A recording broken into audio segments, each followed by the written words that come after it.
by Southwest, and we've just come out of a screening of Yarn the movie, and I'm here with the directors, the co-directors, Heather and Thor. Thank you so much for being here with us. Thank you. Thanks for coming. I'm thrilled. I mean, please, Yarn, you had me at the title. First of all, I wanted to start off with kind of the basics. What's your personal connection with Yarn? Not the movie, but the actual fiber itself. Maybe you should begin.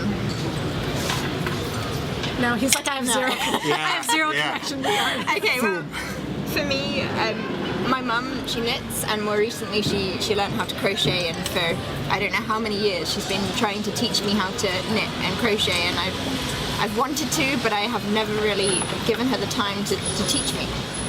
And when I embarked on the film, only then did I start to sit down with my mum and let her teach me how to knit. It inspired me so much more than just my mum trying to teach me. So my connection with yarn has really grown since the beginning of the film. Now I really want to learn to crochet. Now I really want to use my hands. So it wasn't a love for yarn or yarn crafts that brought you to this movie? It wasn't initially, not from within, being a knitter or a crocheter. It was a love for what we were seeing, Right. without necessarily having the ability to do it ourselves. So we went on a journey with our characters as they were creating monumental things or small-scale projects, and that inspired us. And like I said, now I really want to start crafting. You know what I thought was interesting is that, I mean, I should have gotten it by the title, but I expected it to be more about knitters or crocheters, but it really was about yarn. And not in the like Snoresville way of like, this is how it's produced and this is why it's viable, although there is some of that and that's valuable. Yeah.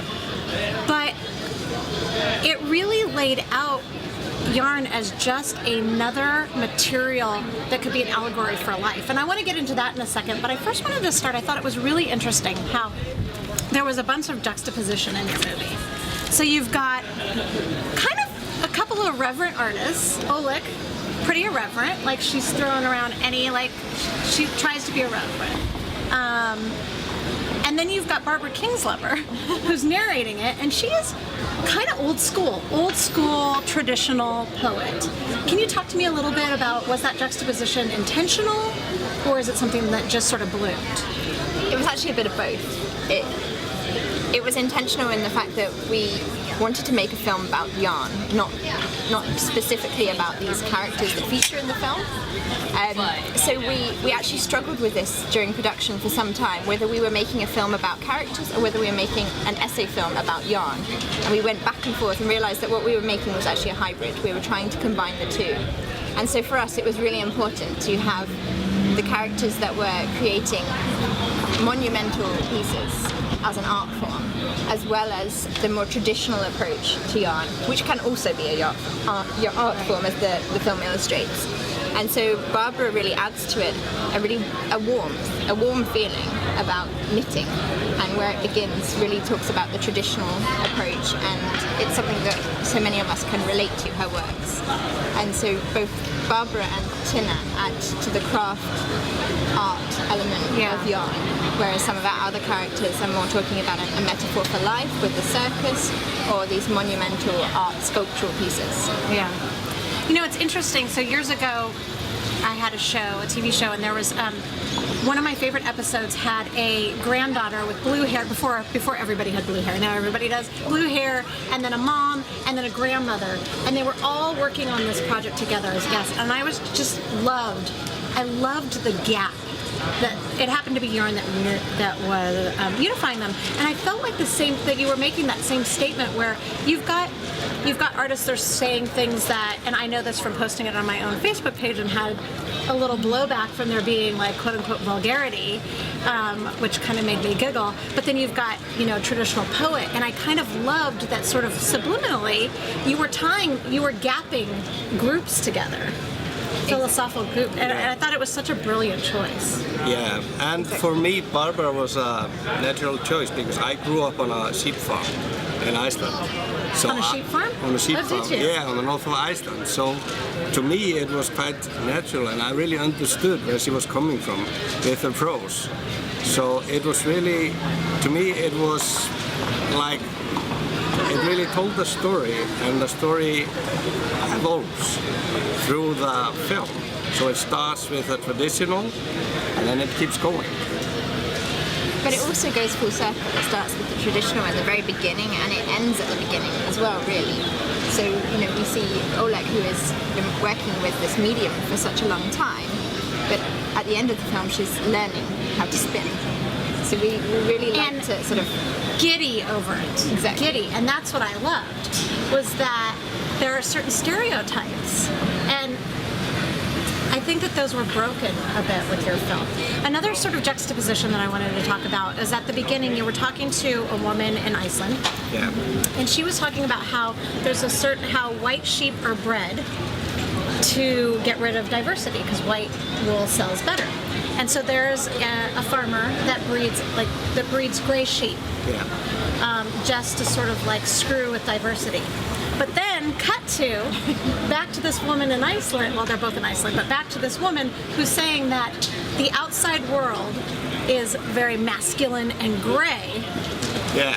and she's yarn bombing it to break that. Yep, indeed. So it made me think, because here at South by I've been to a bunch of panels, and diversity is a huge topic this round. Changing the definition of diversity, diversity amongst women, diversity in the workplace. And I wondered if there was any sort of statement you were trying to say about perception and diversity by putting those two next to each other, so close to each other in the film. Yeah, of course. Yes, that's exactly. Yes, of course. you've hit the nail on the head. It's for everybody to find out, so like everybody takes a little bit back from a film how they interpret what they see. Yeah. But of course it is, we celebrate diversity, and it would be shame if it would be, just be like white sheep and we would only have like one color, because we love colors. Like, So she also says we want all the colours. So we Yeah. are also going for supporting the grey sheep, but also, you know, having more colour in the cities than just grey. Yeah. So, you know, grey is the white sheep, I suppose, in cities. So we want to have more colours there. Right. So it's a branching out of conception. yeah. Probably my favorite portion of this movie was anytime that you were working with the circus. They were phenomenal.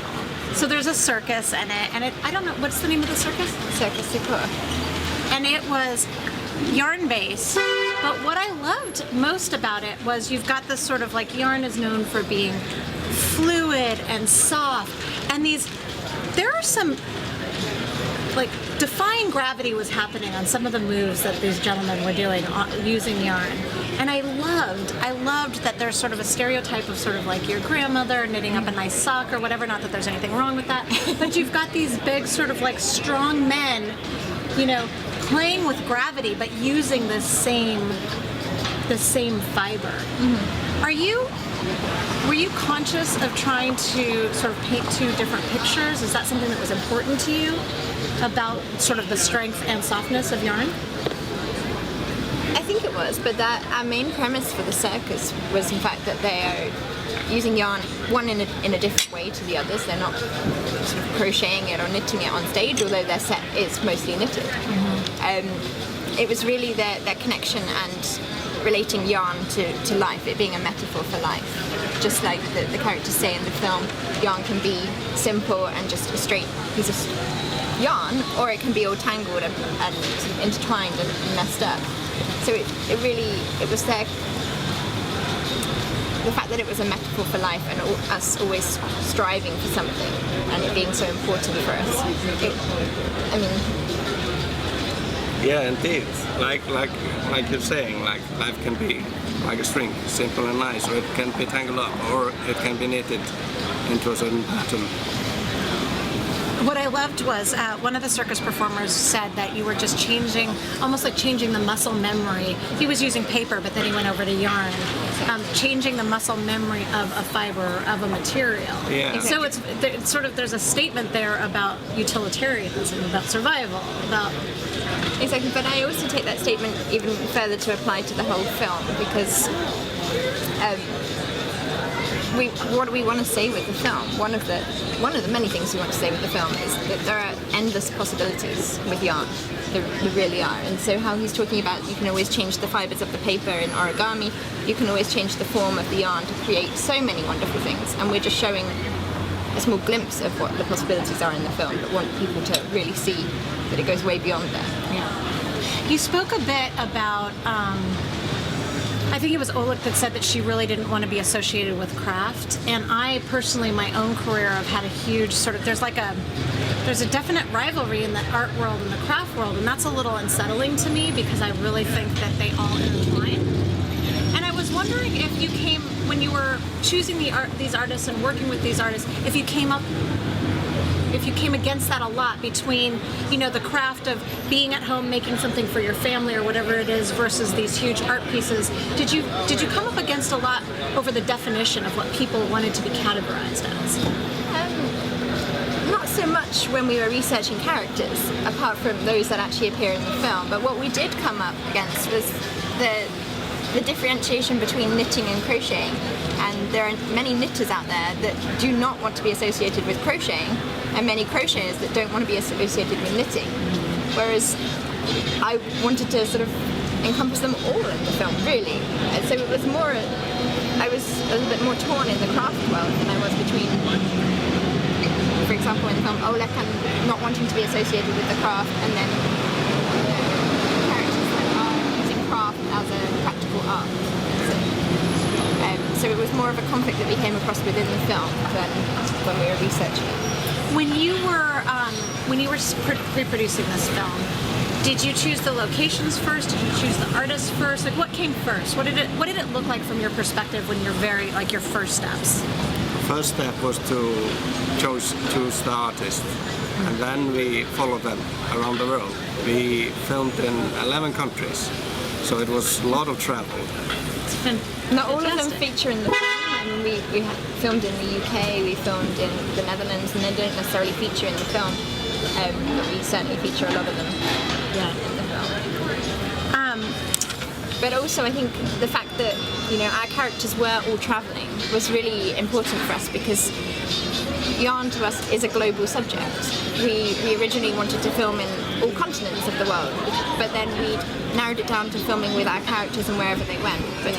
And it just so happened that they went to 11 different countries, and yarn really is global, and we wanted to illustrate that too. Well, you did. I think you definitely did. What is it that you're, especially for people who maybe are not already like in it to win it with the yarn, like that aren't already like knitters, crocheters, crafters, artists, whatever. What are you hoping that people who come see your film walk away with? I hope they get inspired to like continue what they're doing, and also I feel like what Tinna says, if you make something nice at home, is it not art? Is it not art until you take it out and hang it up somewhere? Like it is, people are making beautiful things at home, and it's just ignored because it's just considered old-fashioned. It's something that has been done over the centuries. It's nothing new.